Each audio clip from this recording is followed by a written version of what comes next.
Hi, welcome everyone to our first Fireside Chats. So, today, like I mentioned in my posts, we're going to be reading the At Your Command book from Neville Goddard. So, I have it here. Remember that if you don't have it, you can comment Neville under this video or on any of my previous posts about it, and you can receive a link to download it.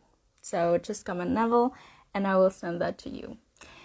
So yeah, first of all, thank you for being here. Thank you so much for spending this time together. I'm so happy that you're here and that you're deciding to dive deeper.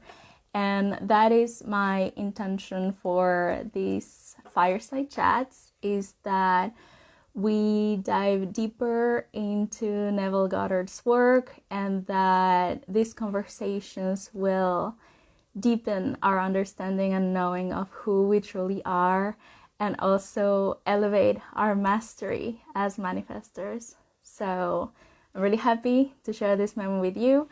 And please share in the comments where you're from, what's your name, and what are you drinking? I have my tea over here. So if you're having a little cup of tea or a cup of coffee or a glass of wine, whatever it is, let me know. I want to know. So what else before we begin? Well, I think I've said everything, but just in case and to remind you, hi from Warsaw, Poland. Oh my God, I'm so happy to have you here. Thank you so much. Thank you so much for joining. Ooh, Bright Daisy, thank you so much for being here. You're having beaten ginger juice. Nice. From Hawaii. Thank you so much. Thank you for joining. So this is my first live ever, so I'm super happy and excited, and thank you so much. Thank you for sharing this moment together. Yay!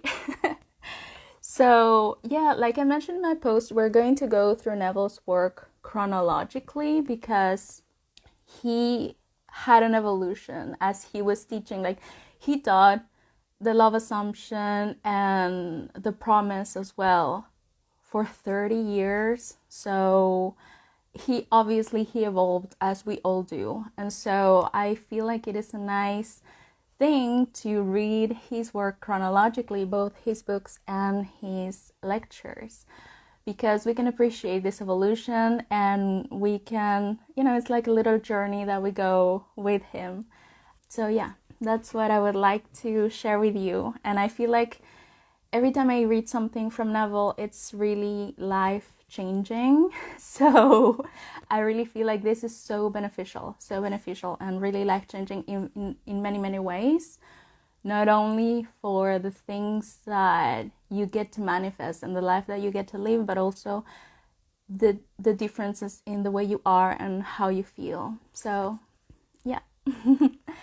So, okay, let's begin. We're reading At Your Command, and we're probably gonna go, so these meetings are going to last 1 hour, and so we're probably gonna need more than one to read each book or each lecture. So we're beginning with At Your Command, so get comfortable, grab your tea or your juice or your coffee or your wine, and let's get started. At Your Command. Can man decree a thing and have it come to pass? Most decidedly he can. Man has always decreed that which has appeared in his world, and is today decreeing that which is appearing in his world, and shall continue to do so as long as man is conscious of being man. Not one thing has ever appeared in man's world but what man decreed that it should. This you may deny, but try as you will, you cannot disprove it, for this decreeing is based upon a changeless principle. You do not command things to appear by your words or loud affirmations. Such vain repetition is more often than not confirmation of the opposite. Decreeing is ever done in consciousness. That is, every man is conscious of being that which he has decreed himself to be. The dumb man, without using words, is conscious of being dumb. Therefore, he is decreeing himself to be dumb. When the Bible is read in this light, you will find it to be the greatest scientific work ever written. Instead of looking upon the Bible as the historical record of an ancient civilization or the biography of the unusual life of Jesus, see it as a great psychological drama taking place in the consciousness of man. Claim it as your own, and you will suddenly transform your world from the barren deserts of Egypt to the promised land of Canaan. Everyone will agree with the statement that all things were made by God, and without him there is nothing made that is made. But what man does not agree upon is the identity of God. All the churches and priesthoods of the world disagree as to the identity and true nature of God. The Bible proves beyond a shadow of a doubt that Moses and the prophets were in 100% accord as to the identity and nature of God. And Jesus' life and teachings are in agreement with the findings of the prophets of old. Moses discovered God to be man's awareness of being, when he declared these little understood words, "I am hath sent me unto you." David sang in his Psalms, "Be still and know that I am God." Isaiah declared, "I am the Lord, and there is none else. There is no God beside me. I girded thee, though thou hast not known me. I form the light and create darkness. I make peace and create evil. I, the Lord, do all these things." The awareness of being as God is stated hundreds of times in the New Testament. To name but a few, I am the shepherd, I am the door, I am the resurrection and the life, I am the way, I am the Alpha and Omega, I am the beginning and the end. And again, whom do you say that I am? It is not stated, I, Jesus, am the door, I, Jesus, am the way. Nor is it said, whom do you say that I, Jesus, am? It is clearly stated, I am the way. The awareness of being is the door through which the manifestations of life pass into the world of form. Consciousness is the resurrecting power, resurrecting that which man is conscious of being. Man is ever outpicturing that which he is conscious of being. This is the truth that makes man free. For man is always self-imprisoned or self-freed. If you, the reader, will give up all of your former beliefs in God apart from yourself and claim God as your awareness of being, as Jesus and the prophets did, you will transform your world from the realization that I and my Father are one. This statement, I and my Father are one, but my Father is greater than I, seems very confusing. But if interpreted in the light of what we have just said concerning the identity of God, you will find it very revealing. Consciousness, being God, is as Father. The thing that you are conscious of being is the Son, bearing witness of his Father. It is like the conceiver and its conception. The conceiver is ever greater than his conception, yet ever remains one with his conception. For instance, before you are conscious of being man, you are first conscious of being. Then you become conscious of being man. Yet you remain, as conceiver, greater than your conception, man. Jesus discovered this glorious truth and declared himself to be one with God, not a God that man had fashioned, for he never recognized such a God. He said, "If any man should ever come saying, 'Look here,' or 'Look there,' believe them not, for the kingdom of God is within you." Heaven is within you. Therefore, when it is recorded that he went unto his Father, it is telling you that he rose in consciousness to the point where he was just conscious of being, thus transcending the limitations of his present conception of himself, called Jesus. In the awareness of being, all things are possible, he said. You shall decree a thing, and it shall come to pass. This is decreeing, rising in consciousness to the naturalness of being the thing decided. As he expressed it, "And I, if I be lifted up, I shall draw all men unto me." If I be lifted up in consciousness to the naturalness of the thing desired, I will draw the manifestation of that desire unto me. For he states, "No man comes unto me, save the Father within me draws him, and I and my Father are one."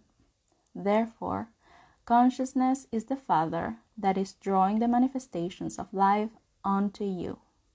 You are, at this very moment, drawing into your world that which you are now conscious of being.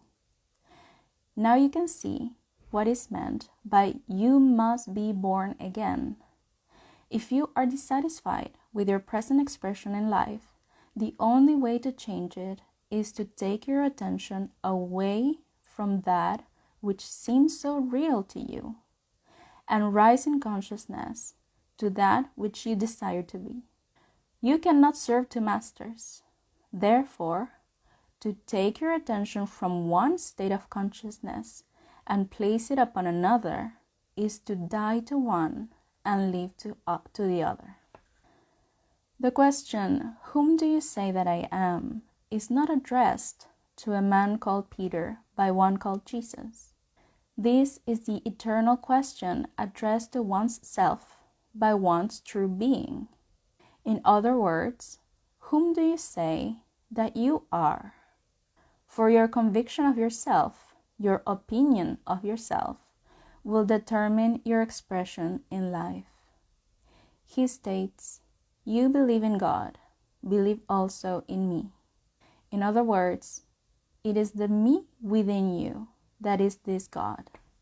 Praying then is seen to be recognizing yourself to be that which you now desire, rather than its accepting form of petitioning a God that does not exist for that which you now desire. So can't you see why the millions of prayers are unanswered? Men pray to a God that does not exist. For instance, to be conscious of being poor and to pray to a God for riches is to be rewarded with that which you are conscious of being, which is poverty. Prayers to be successful must be claiming rather than begging. So if you would pray for riches, turn from your picture of poverty by denying the very evidence of your senses and assume the nature of being wealthy. We are told, when you pray, go within in secret and shut the door, and that which your Father sees in secret, with that will he reward you openly. We have identified the Father to be the awareness of being. We have also identified the door to be the awareness of being. So shutting the door is shutting out that which I am now aware of being and claiming myself to be that which I desire to be. The very moment my claim is established to the point of conviction, that moment I begin to draw onto myself the evidence of my claim. Do not question the how of these things appearing, for no man knows that way.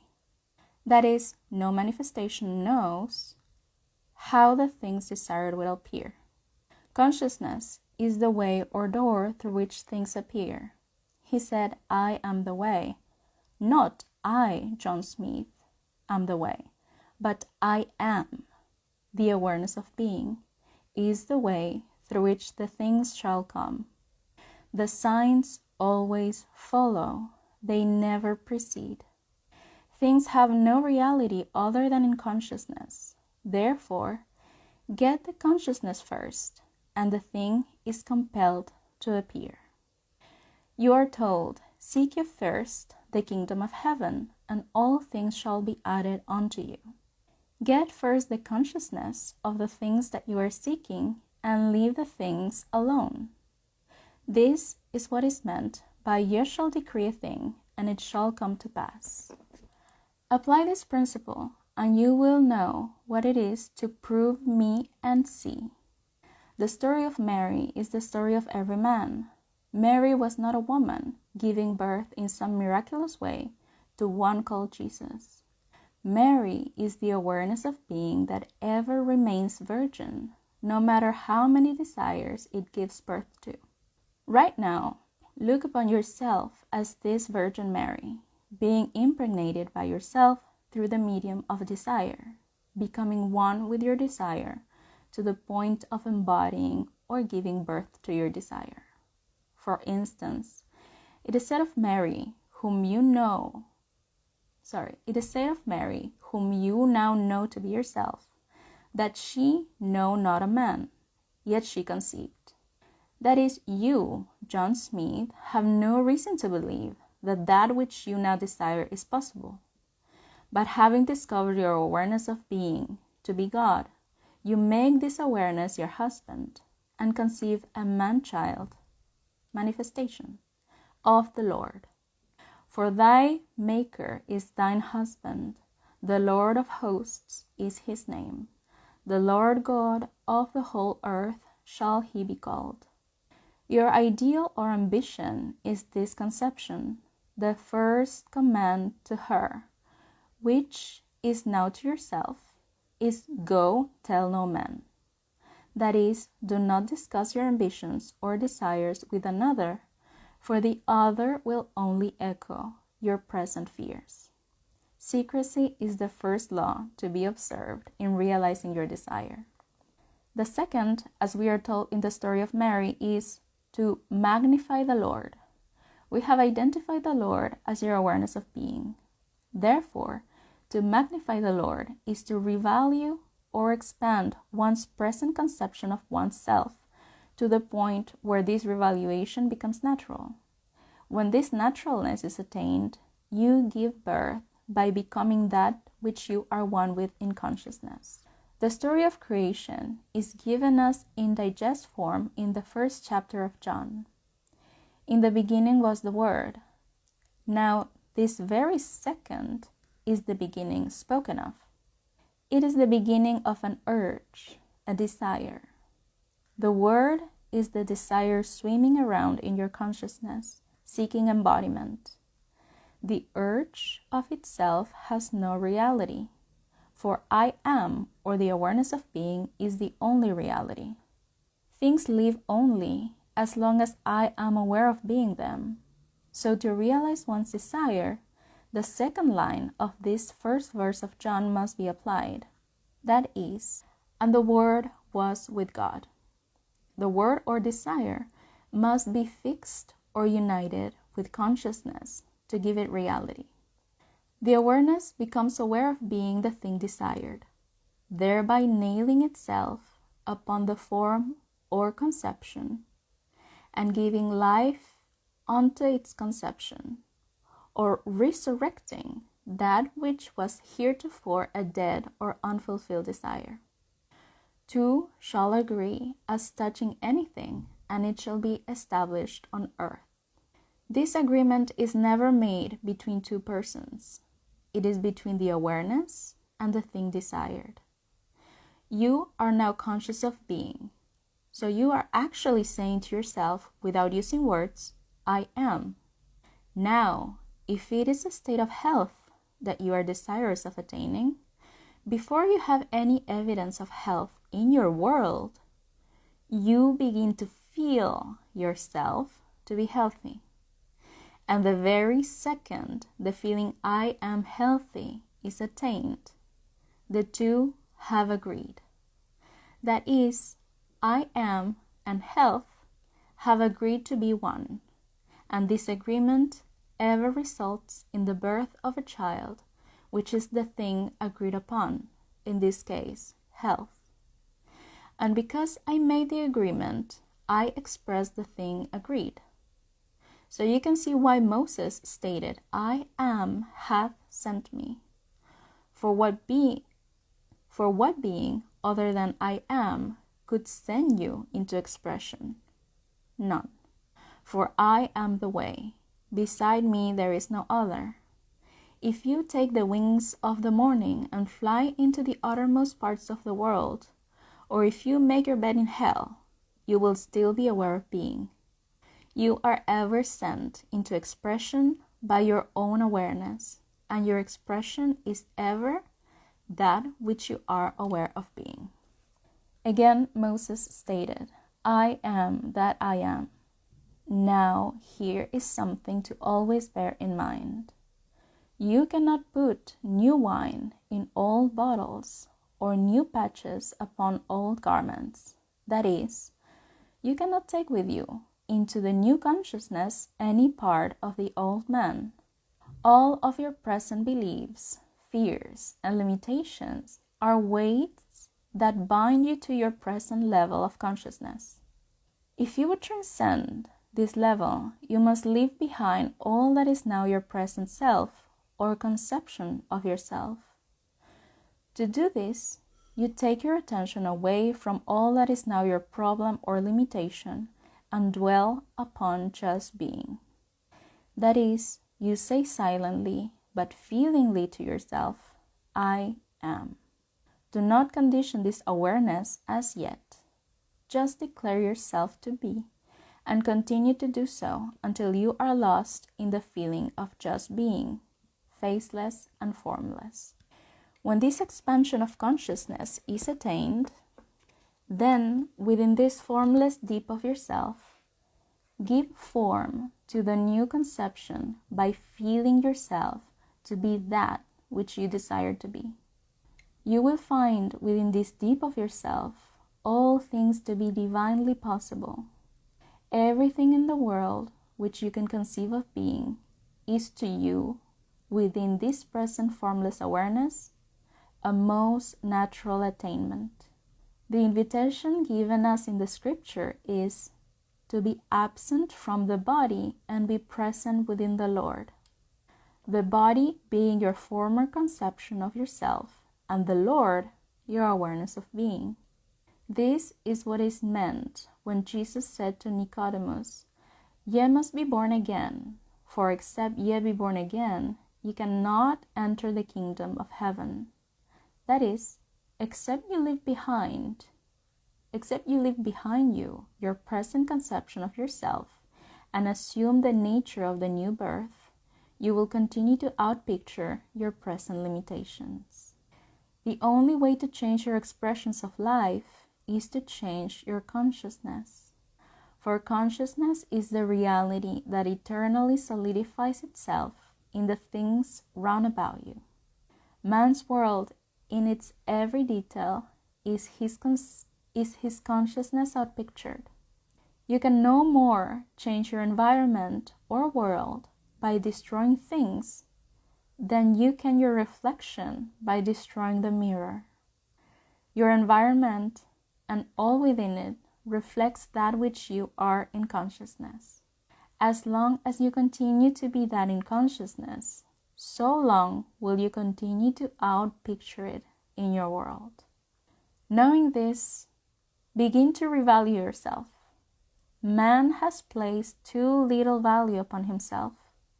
In the book of Numbers, you will read, In that day there were giants in the land, and we were in our own sight as grasshoppers, and we were in their sight as grasshoppers.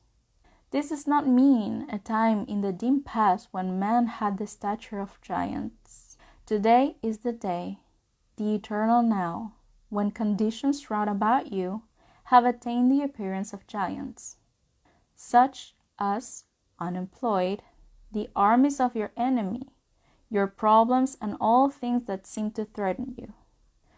Those are the giants that make you feel yourself to be a grasshopper. But, you are told, you were first in your own sight a grasshopper. And because of this, you were to the giants a grasshopper. In other words, you can only be to others what you are first to yourself. Therefore, to revalue yourself and begin to feel yourself to be the giant, a center of power, is to dwarf these former giants and make them grasshoppers.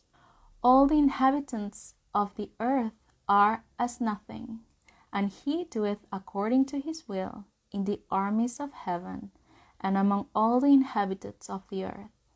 And none can stay his hand, nor say unto him, What doest thou?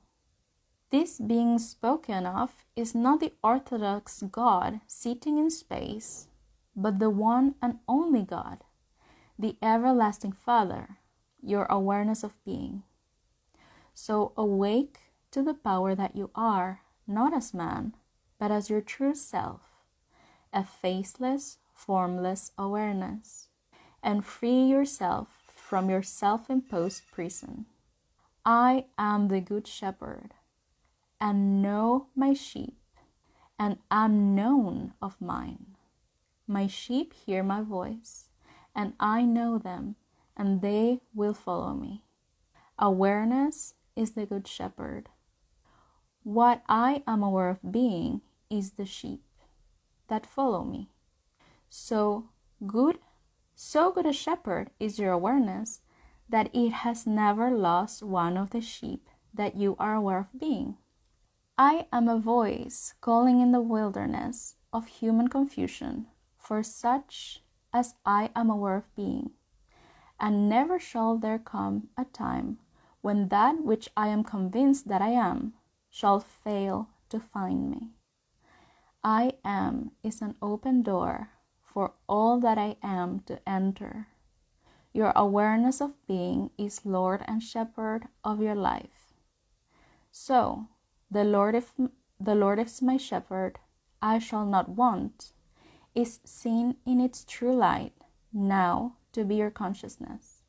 You could never be in want of proof or lack the evidence of that which you are aware of being. This being true, why not become aware of being great, God-loving, wealthy, healthy, and all attributes that you admire? It is just as easy to possess the consciousness of these qualities as it is to possess their opposites, for you have not your present consciousness because of your world. On the contrary, your world is what it is because of your present consciousness. Simple, is it not? Too simple, in fact, for the wisdom of man that tries to complicate everything. We have read for half an hour already, I believe. Yes. So I feel like we can stop here for today, and I would like for you to share with me and to take some time to discuss a little bit, like what you got from it, what you feel that is important. Do you feel like there was something that shifted within you from hearing these words? I do have some things highlighted, but I would really like to know, what did you get from what we just read? Because I feel that there is so many great things, so many golden insights. So I'm gonna share, I feel like the most important one for me. Name the book. Yes, of course. So I'm reading it from the complete reader that has all Neville's books, and we are reading At Your Command. So we are reading Neville in chronological order, and we're beginning today with his first book that's called At Your Command. So what stood for me today is the phrase, you can no more change your environment or world by destroying things than you can your reflection by destroying the mirror. Your environment and all within it reflects that which you are conscious of being.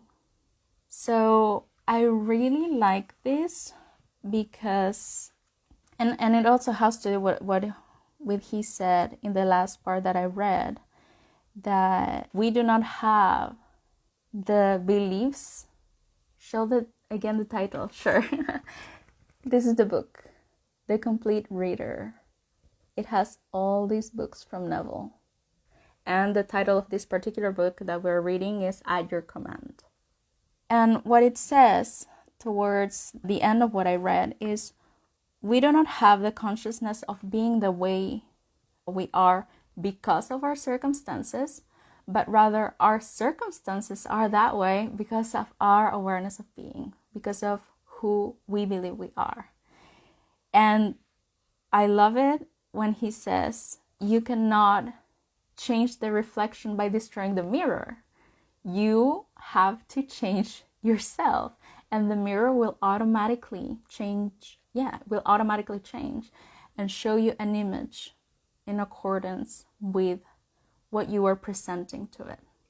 And so I love this, because if you want to change something in your reality, there needs to be a change of focus, right? We see something in our current reality that we may not like, and especially if we are in the beginning of our getting in touch with this knowledge, it's like, oh, we're used to, I need to do something, I need to take action, right? I need to do something. Yeah. Thank you. We feel like, and that's completely normal, right? Because we grew up believing that the physical world is separate from us. And so we feel like the only way for us to be able to change something is, I need to take action in this physical world. But when we listen to Neville, when we read Neville, we realize, oh, it's actually the opposite way. If I change the focus from whatever the circumstance is and trying to solve it to, oh, I need to focus on myself. I need to pay attention to who I am being. I need to pay attention to what I am assuming, right? What I'm expecting to happen in my world. Then if I pay attention to who I am being, and then I change it, then my world will change automatically. And is this realization that the world is just a mirror. And when you see it that way, you realize, oh, the mirror is just showing myself back to me. So yeah, that is it for today. So I hope you liked it. I hope you find it helpful. And that's it for today. We will continue next Sunday with the rest of At Your Command book. And I'm so happy you're here. You can, of course, leave any questions in the comments, and I will get to you later. And yeah, thank you so much. I'm so excited to start this journey with you. And I'll see you next Sunday. Bye. Thank you. Thank you so much. I'm so happy. I'm so excited. Thank you so much. I love you all. Bye.